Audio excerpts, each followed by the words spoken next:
रामू एक छोटे से गांव में रहता था। उसका परिवार बहुत गरीब था और उसकी माँ दूसरों के घरों में काम करती। रामू का बचपन अभावों और कठिनाइयों में बीता। पढ़ाई के प्रति उसकी लगन थी, लेकिन तंगी के कारण उसे अपनी पढ़ाई अधूरी छोड़नी पड़ी। रामू, आज खाने के लिए बस थोड़ा सा आटा बचा है, हमें कल के लिए कुछ इंतजाम करना होगा। माँ, आप चिंता मत करो, मैं खेतों में काम करके कुछ पैसे कमाने की कोशिश करूँगा। रामू ने गांव के खेतों में मजदूरी करना शुरू कर दिया। दिन रात मेहनत करने के बाद भी उसे बहुत कम पैसे मिलते थे, लेकिन उसने कभी हार नहीं मानी। रामू, तुम बहुत मेहनती हो, मैं तुम्हें और काम दूंगा, लेकिन तुम्हें मेहनताना ज्यादा नहीं दे सकता। कोई बात नहीं मालिक, मुझे बस इतना काम दे दीजिए कि मैं अपने परिवार का पेट पाल सकूं। एक दिन गांव में एक सामाजिक कार्यकर्ता आया जो गांव के युवाओं को स्वरोजगार की जानकारी दी और उसे मदद का आश्वासन दिया। रामू, तुम चाहो तो अपने खुद का काम शुरू कर सकते हो। हम तुम्हें सरकारी योजनाओं के तहत सहायता दिलवाने में मदद करेंगे। क्या यह सच है? मुझे बताइए कि मैं कैसे शुरुआत कर सकता हूँ। सामाजिक कार्यकर्ता की मदद से रामू ने एक छोटी सी दुकान शुरू की। उसने अपने गांव में ही सब्जी और फल बेचने का काम शुरू किया। शुरुआत में मुश्किलें आई, लेकिन धीरे धीरे उसका व्यापार बढ़ने लगा। रामू, तुम्हारी सब्जी ताजा और सस्ती होती है, हम अब यहीं से सब्जी खरीदेंगे। धन्यवाद, मैं हमेशा कोशिश करूँगा कि आपको अच्छी और ताजा सब्जियां मिले। रामू की मेहनत और ईमानदारी से उसका व्यापार अच्छा चलने लगा। उसने अपने व्यापार को और भी बढ़ाया और गांव के अन्य युवाओं को भी अपने साथ काम करने का मौका दिया। रामू की मेहनत और ईमानदारी से उसका व्यापार अच्छा चलने लगा। उसने अपने व्यापार को और भी बढ़ाया। रामू, तुम्हारी मेहनत और संघर्ष ने हमें यही दिन दिखाया है। मुझे तुम पर गर्व है। माँ, यह सब आपकी दुआओं और मेरी मेहनत का नतीजा है। मैं हमेशा कोशिश करूँगा कि हमारा जीवन और बेहतर हो। रामू की कहानी पूरे गांव में प्रेरणा बन। उसकी मेहनत, लगन और ईमानदारी ने साबित कर दिया कि कठिनाइयों का सामना करके भी सफलता हासिल की जा सकती है। रामू ने गांव के अन्य युवाओं को भी स्वरोजगार के लिए प्रेरित किया और उनके जीवन को बेहतर बनाने में मदद की। दोस्तों, यदि आप मेहनत और ईमानदारी से काम करेंगे तो कोई भी मुश्किल आपके सामने नहीं टिक सकेगी। हमें कभी हार नहीं माननी चाहिए और हमेशा अपने सपनों को पूरा करने की कोशिश करनी चाहिए। मेहनत, लगन और ईमानदारी से किसी भी कठिनाई को पार किया जा सकता है। आत्मनिर्भरता और संघर्ष ही सफलता की कुंजी है। यदि हम हार न माने और निरंतर प्रयास करते रहे तो सफलता अवश्य मिलेगी। रामू ने अपने व्यापार की सफलता से जो कुछ कमाया उसका एक हिस्सा गांव के विकास और लोगों की मदद के लिए भी खर्च किया। उसने गांव में एक छोटा स्कूल और एक स्वास्थ्य केंद्र खोला। रामू, तुमने हमारे गांव का नाम रोशन कर दिया है। तुम्हारे योगदान से हमारे बच्चे भी अच्छी शिक्षा प्राप्त कर सकेंगे और बीमारियों का इलाज हो सकेगा।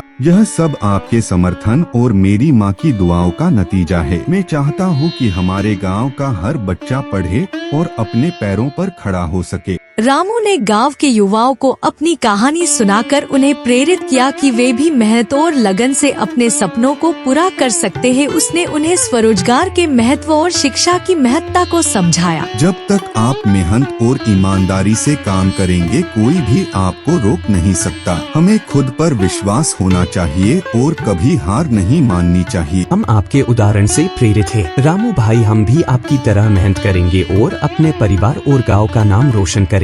गांव वालों ने रामू के योगदान और संघर्ष को मान्यता दी और उसे सम्मानित किया। गांव के सरपंच ने एक विशेष समारोह में रामू को सम्मानित किया। रामू, तुम्हारी मेहनत और ईमानदारी ने हमारे गांव को नई दिशा दी है। तुम्हारा योगदान सराहनीय है। हम सब तुम्हें धन्यवाद देते। मैं यह सब आपके आशीर्वाद और सहयोग से ही कर पाया हूँ। हमें मिलकर और भी आगे बढ़ना है और हमारे गांव को आदर्श गांव बनाना है। रामू ने अपने जीवन में कई कठिनाइयों का सामना किया, लेकिन उसने कभी हार नहीं मानी। उसने अपने व्यापार को और भी बढ़ाया और नई तकनीकों का उपयोग करके उसे भी सफल बनाया। नई चुनौतियाँ हमेशा आती रहेगी, लेकिन हमें उनसे घबराना नहीं चाहिए। मेहनत और दृढ़ता से हमें हर चुनौती का सामना कर सकते हैं। रामू की कहानी ने केवल उसके गांव के लोगों के लिए बल्कि आसपास के गांवों के लोगों के लिए भी प्रेरणा बन गई। उसकी मेहनत, ईमानदारी और सेवा भावना ने उसे सबका प्रिय बना दिया। उसने साबित कर दिया कि गरीबी और कठिनाइयों का सामना करके भी सफलता हासिल की जा सकती है। मेहनत और ईमानदारी से हम किसी भी कठिनाई को पार कर सकते हैं। हमें हमेशा अपने सपनों को पूरा करने की कोशिश करनी चाहिए और अपने समाज की सेवा करनी चाहिए। यही सच्ची सफलता है। मेहनत, ईमानदारी और सेवा भावना से किसी भी कठिनाई को पार किया जा सकता है। स्वाभिमान और संघर्ष से सफलता हासिल की जा सकती है। समाज की सेवा करना और दूसरों की मदद करना ही सच्ची सफलता है। दोस्तों, हमें सिर्फ अपने लिए नहीं बल्कि पूरे समाज के लिए काम करना चाहिए। यदि हम सब मिलकर काम करेंगे तो हमारा क्षेत्र का विकास निश्चित है। रामू भाई, हम आपके साथ हैं। हम भी अपनी शिक्षा पूरी करेंगे और स्वरोजगार के माध्यम से अपने परिवार का सहारा बनेंगे। रामू ने सरकारी योजनाओं और सब्सिडी का लाभ उठाने के लिए गांव के लोगों को प्रोत्साहित किया। उसने सरकारी अधिकारी से मिलकर गांव के विकास के लिए योजनाएं लागू करवाने में मदद की। रामू, तुम्हारे प्रयासों की वजह से हमें गांव के विकास में बहुत मदद मिली है। हम तुम्हारे साथ मिलकर और भी योजनाएं लागू करेंगे। धन्यवाद सर। हमारा उद्देश्य है कि हमारे गांव का हर व्यक्ति आत्मनिर्भर बने और किसी भी प्रकार की आर्थिक तंगी का सामना न करना पड़े। रामू के प्रयासों से उसका गांव आदर्श गांव बन गया। वहां के बच्चों को बेहतर शिक्षा मिलने लगी, युवाओं को रोजगार के अवसर मिलने लगे और स्वास्थ्य सेवाओं में सुधार हुआ। रामू, तुमने हमारे गांव को बदल कर रख दिया है। हम सब तुम्हारे आभारी हैं। यह सब हमारे सामूहिक प्रयासों का परिणाम है। हमें मिलकर और भी मेहनत करनी होगी ताकि हम पूरे देश के लिए एक आदर्श बन सके। रमेश एक छोटे से गांव में रहता था और मोमोज बेचता था। उसके मोमोज का स्वाद सभी को पसंद था और उसका व्यवसाय बढ़िया चल रहा था। लेकिन धीरे धीरे रमेश के मन में लालच आ गया। वह अधिक से अधिक पैसे कमाना चाहता था। अगर मैं अपने मोमोज के दाम बढ़ा दूं और सामग्री की मात्रा कम कर दूं, तो मुझे ज्यादा मुनाफा होगा। रमेश ने मोमोज के दाम बढ़ा दिए और सामग्री की मात्रा कम कर दी। इससे ग्राहकों को निराशा हुई और वे नाराज होने लगे। धीरे धीरे उसकी दुकान पर ग्राहकों की संख्या कम होने लगी। रमेश भाई, आपके मोमोज का स्वाद पहले जैसा नहीं रहा। आप दाम बढ़ा रहे हो और गुणवत्ता घटा रहे हो। हम अब यहाँ से मोमोज नहीं लेंगे। आप केवल पैसे की परवाह करते हो, हमारी ही। ग्राहकों की नाराजगी के कारण रमेश का व्यवसाय धीरे धीरे गिरने लगा।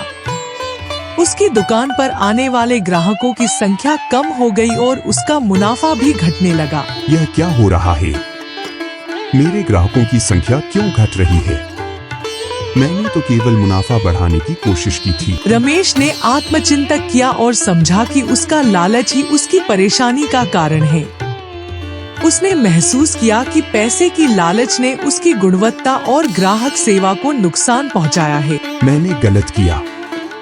केवल मुनाफा बढ़ाने के चक्कर में मैंने अपने ग्राहकों की परवाह नहीं की।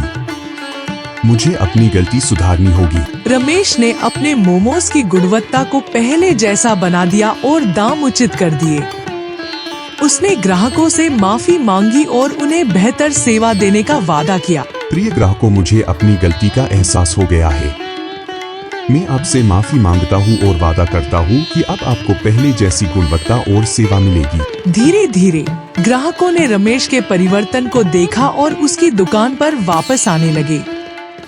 रमेश ने अपनी मेहनत और ईमानदारी से फिर से अपने व्यवसाय को बढ़ाया और ग्राहकों का विश्वास जीता। रमेश भाई, आपने अपनी गलती स्वीकार की और उसे सुधारा। अब आपके मोमोज पहले जैसे ही लाजवाब है। हम हमेशा आपके मोमोज लेंगे। आपने हमें साबित कर दिया कि केवल पैसे की परवाह नहीं करते, बल्कि हमारे स्वाद और सेवा की भी चिंता करते हैं। रमेश ने अपने लालच को त्याग कर मेहनत और ईमानदारी अपने व्यवसाय को फिर से सफल बना लिया। उसने सीखा कि सच्ची सफलता केवल पैसे कमाने में नहीं, बल्कि ग्राहकों की संतुष्टि और विश्वास जीतने में है। मुझे समझ आ गया है कि लालच से कभी भी सच्ची सफलता नहीं मिल सकती। मेहनत और ईमानदारी ही सच्ची सफलता की कुंजी है। रमेश की कहानी यह सिखाती है कि लालच हमेशा नुकसान ही पहुंचाता है। सच्ची सफलता और खुशहाली केवल मेहनत, ईमानदारी और ग्राहकों की संतुष्टि से ही मिल सकती है। लालच बुरी बला है। मेहनत और ईमानदारी से ही सच्ची सफलता और खुशहाली प्राप्त की जा सकती है। हमें हमेशा अपने ग्राहकों की संतुष्टि और विश्वास को प्राथमिकता देनी चाहिए। रमेश ने अपने व्यवसाय को फिर से स्थापित कर लिया था और उसकी आर्थिक स्थिति भी सुधर गई थी। अब उसने यह सोचा कि उसे समाज सेवा की ओर भी ध्यान देना चाहिए। उसने गांव के जरूरतमंद लोगों की मदद करने का निर्णय लिया। अब जब मेरा व्यवसाय फिर से चल पड़ा है तो मुझे समाज सेवा में भी योगदान देना चाहिए। गांव के जरूरतमंद लोगों की मदद करना मेरा कर्तव्य है। रमेश ने अपने गांव में एक छोटी सी पाठशाला की स्थापना की, जहां गरीब बच्चों को मुफ्त शिक्षा मिल सके।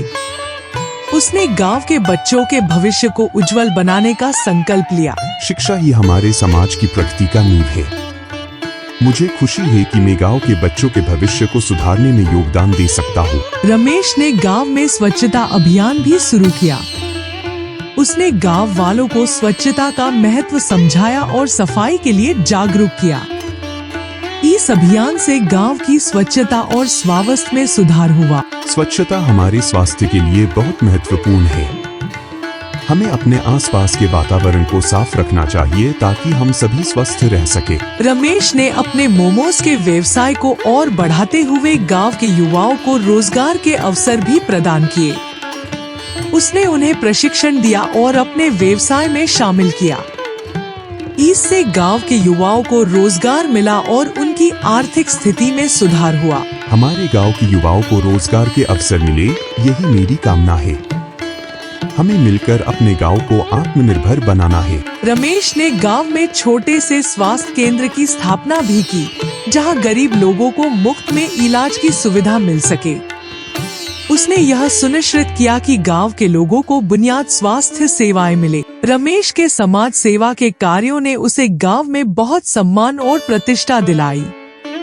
लोग उसकी ईमानदारी और सेवा भावना की सराहना करने लगे। उसके परिवर्तन ने सभी को प्रेरित किया। रमेश भाई ने हमें यह सिखाया है कि लालच छोड़कर सेवा और ईमानदारी के रास्ते पर चलना ही सच्ची सफलता है। हम सभी उनके आदर्शों पर चलेंगे। रमेश की कहानी और उसके आदर्शों ने गांव के लोगों को हमेशा के लिए प्रेरित किया। उसकी विरासत ने यह साबित कर दिया कि सच्ची सफलता केवल पैसे कमाने में नहीं, बल्कि समाज की सेवा और लोगों की भलाई में है। मैंने अपने जीवन में बहुत कुछ सीखा है। मुझे खुशी है कि मेरी कहानी और मेरे कार्यों ने लोगों को प्रेरित किया। सच्ची सफलता सेवा और ईमानदारी में है। रमेश की कहानी हमेशा लोगों को प्रेरित करती रहेगी। उसकी सेवा भावना और संघर्ष ने यह साबित कर दिया कि सच्ची सफलता मेहनत, ईमानदारी और सेवा से ही मिलती है। उसकी विरासत सदियों तक जीवित रहेगी और आने वाली पीढ़ियों को प्रेरित करती रहेगी। लालच बुरी बला है। मेहनत और ईमानदारी से ही सच्ची सफलता और खुशहाली प्राप्त की जा सकती है। हमें हमेशा अपने ग्राहकों को संतुष्टि और विश्वास को प्राथमिकता देनी चाहिए और समाज की सेवा को अपने जीवन का हिस्सा बनाना चाहिए। रमेश भाई ने हमें प्रेरित किया है। हमें भी अपने गांव की भलाई के लिए काम करना चाहिए। मिलकर हम अपने गांव को और भी बेहतर बना सकते हैं। रमेश ने पर्यावरण संरक्षण की दिशा में भी महत्वपूर्ण कदम उठाए। उसने गांव में वृक्षारोपण अभियान शुरू किया और लोगों को पर्यावरण के महत्व के बारे में जागरूक किया। पर्यावरण हमारी सबसे बड़ी धरोहर है। हमें इसे संरक्षित करने के लिए हर संभव प्रयास करना चाहिए। अधिक से अधिक पेड़ लगाए और पर्यावरण की सुरक्षा करें। रमेश के प्रयासों से गांव में हर क्षेत्र में सुधार हुआ। शिक्षा, स्वच्छता, स्वास्थ्य और रोजगार के क्षेत्र में गांव ने उन्नति की और एक आदर्श गांव बन गया। रमेश भाई के प्रयासों से हमारा गांव अब एक आदर्श गांव बन गया है। हम सभी उनके आभारी हैं और आदर्शों पर चलने का संकल्प लेते हैं। रमेश की कहानी हमेशा के लिए लोगों को प्रेरित करती रहेगी। उसकी सेवा भावना, मेहनत और ईमानदारी ने यह साबित कर दिया कि सच्ची सफलता केवल व्यक्तिगत लाभ में नहीं बल्कि समाज की सेवा और भलाई में है। उसकी विरासत सदियों तक जीवित रहेगी और आने वाली पीढ़ियों को प्रेरित करती रहेगी। रमेश भाई ने हमें यह सिखाया है कि सच्ची सफलता सेवा और ईमानदारी में है। हम हमेशा उनके आदर्शों पर चलेंगे और उनके सपनों को साकार करेंगे। लालच बुरी बला है। मेहनत और ईमानदारी से ही सच्ची सफलता और खुशहाली प्राप्त की जा सकती है। हमें हमेशा अपने ग्राहकों की संतुष्टि और विश्वास को प्राथमिकता देनी चाहिए। रमेश की कहानी हमें यह सिखाती है कि सच्ची सफलता समाज की सेवा और लोगों की भलाई में है। रमेश ने महिलाओं के सशक्तिकरण की दिशा में भी काम करना शुरू किया। उसने गांव की महिलाओं के लिए सिलाई और कढ़ाई के प्रशिक्षण कार्यक्रम आयोजित किए, जिससे वे आत्मनिर्भर बन सके। महिलाओं का सशक्तिकरण हमारे समाज की प्रगति के लिए बहुत जरूरी है। हमें उन्हें आत्मनिर्भर बनाने के लिए हर संभव प्रयास करना चाहिए। रामू और मंजू एक छोटे से गांव में रहते हैं। रामू के पास थोड़ी सी जमीन है, लेकिन मौसम की मार और खराब फसल के कारण उनकी आर्थिक स्थिति बहुत खराब हो गई है। इस साल भी फसल अच्छी नहीं हुई मंजू।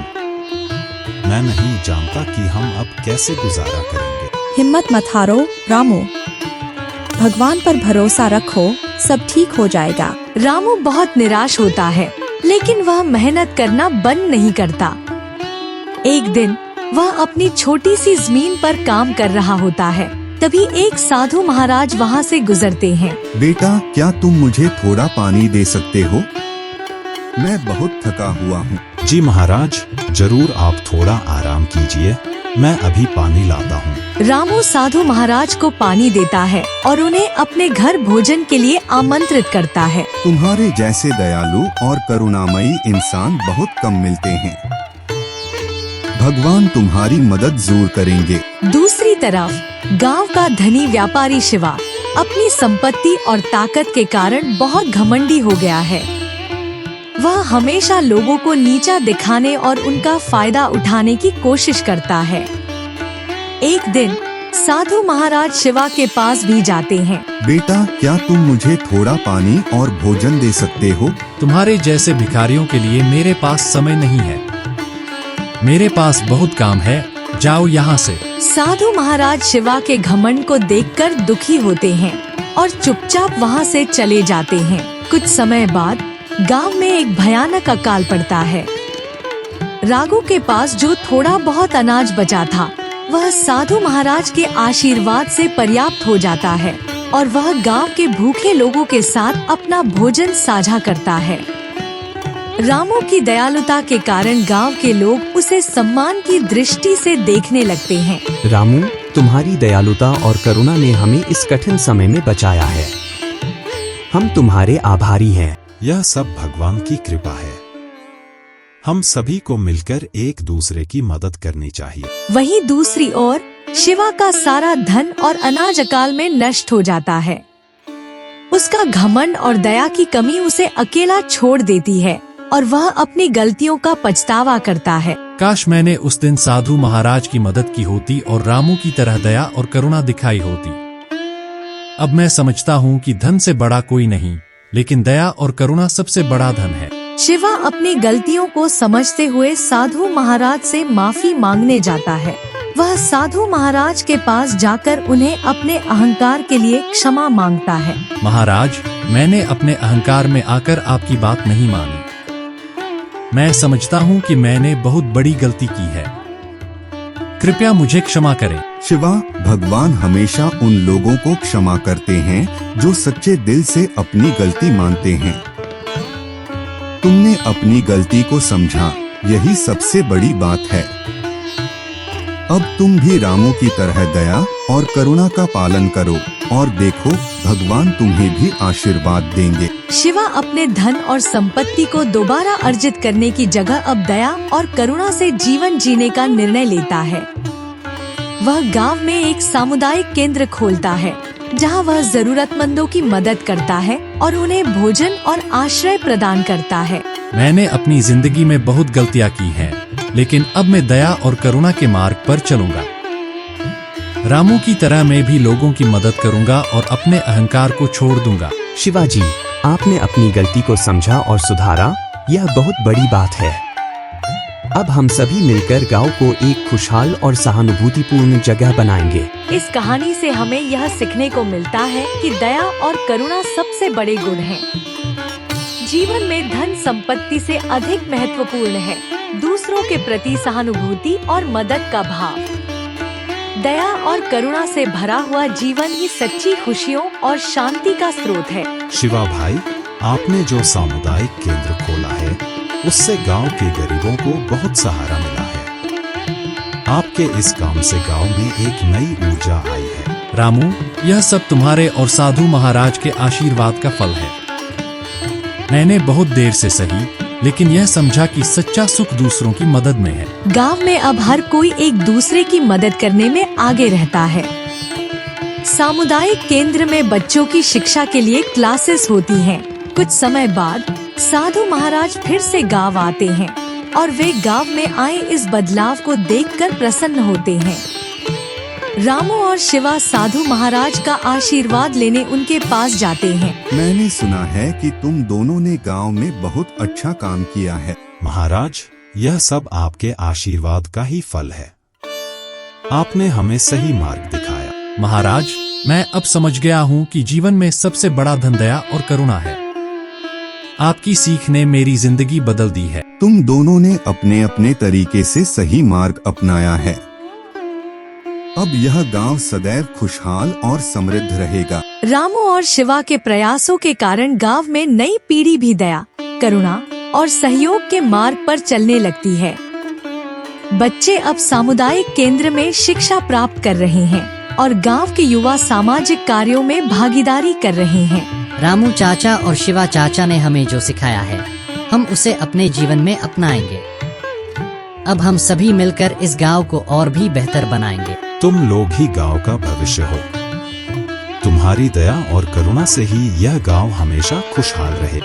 हमारे अनुभवों से सीखो और कभी भी अपने जीवन में घमंड को न आने दो। हमेशा दूसरों की मदद के लिए तैयार रहो। गांव की समृद्धि और लोगों की दयालुता की कहानियां दूर दूर तक फैलने लगती हैं। आसपास के गांवों के लोग भी इस गांव से प्रेरणा लेते हैं और अपने गांव में भी इसी तरह के सामाजिक कार्य शुरू करते हैं। आसपास के गांव के लोग, हमने सुना है कि यहाँ के लोग बहुत दयालु और करुणागी हैं। हम भी अपने गांव में इस तरह की व्यवस्था करना चाहते हैं। यह सब रामू और शिवा की मेहनत और उनकी दया का फल है।